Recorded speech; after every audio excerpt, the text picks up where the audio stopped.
शिव कैसे बने शिव जी? एक आध्यात्मिक कथा। क्या आपने कभी सोचा है कि हम उन्हें शिव जी क्यों कहते हैं? शिव यानी कल्याण और जी यानी सम्मान। ये सिर्फ एक नाम नहीं, एक भावना है।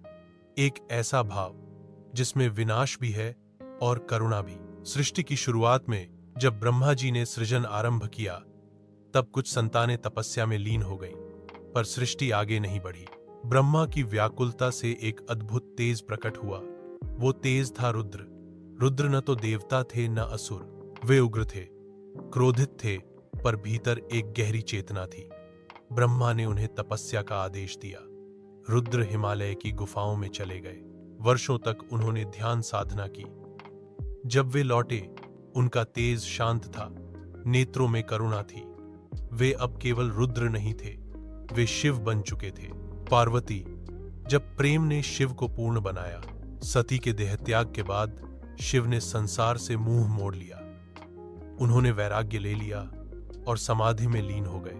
लेकिन प्रकृति भी जानती थी, संसार की रक्षा के लिए शिव का जागरण आवश्यक है। सती ने पार्वती के रूप में जन्म लिया और कठोर तपस्या से शिव को पुनः प्रसन्न किया। शिव ने पार्वती को स्वीकार किया और संसार को दिखाया कि तप, त्याग और प्रेम से किसी भी पत्थर को भी पिघलाया जा सकता है। शिव अब अकेले योगी नहीं रहे, बल्कि एक पूर्ण पुरुष, गृहस्थ, तपस्वी और प्रेममय देवता बन गए। यही क्षण था जब वे शिव जी कहलाने लगे, सम्मान, समर्पण और श्रद्धा के साथ। नीलकंठ, जब विष पीकर संसार बचाया।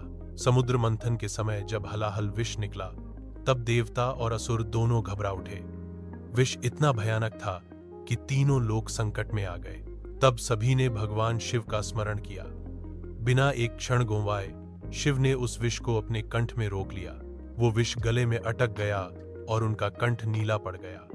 तभी से वे नीलकंठ कहे गए। यह त्याग, यह सहिष्णुता और यह साहस केवल शिव में ही संभव था।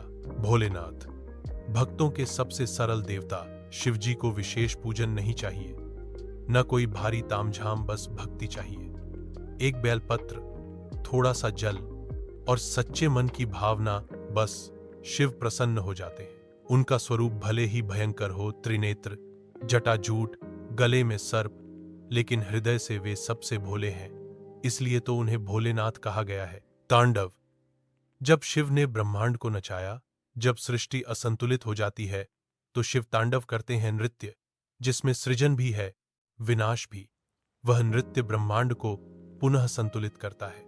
तांडव यह सिखाता है कि परिवर्तन आवश्यक है और हर अंत एक नए आरंभ का द्वार खोलता है। रुद्र से शिव और शिव से शिवजी बनने की यह यात्रा उग्रता से करुणा की ओर है, विनाश से सृजन की ओर है। उनमें योग है, त्याग है, प्रेम है और मोक्ष भी। शिवजी कोई साधारण देवता नहीं, वह चेतना के अंतिम सोपान है। वे हमारे अंदर के अज्ञान को भस्म कर ज्ञान की अग्नि जलाते हैं। शिवजी को स्मरण करने मात्र से मन स्थिर हो जाता है, हृदय निर्मल हो जाता है और आत्मा परम सत्य से जुड़ जाती है। हर हर महादेव। अगर आपको यह कथा भाव विभोर कर गई हो तो कृपया लाइक करें, शेयर करें और चैनल को सब्सक्राइब जरूर करें।